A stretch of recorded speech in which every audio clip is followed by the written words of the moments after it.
Hindi ko alam kung gaano katagal ang bukas, pero isa lang ang sigurado ko. Nangangarap ako na lagi kang kasama.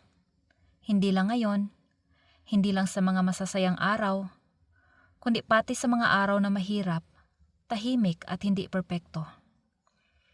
Ayokong mangako ng sobra, kasi alam ko maraming bagay ang hindi natin kontrolado sa buhay. Pero kung may isang bagay na kaya kong panindigan, ito yon. Mamahalin kita, hindi dahil perpekto ka, kundi dahil pinili kita kahit hindi ka perpekto. Kasi ang pagmamahal, hindi lang yon sa mga matatamis na salita.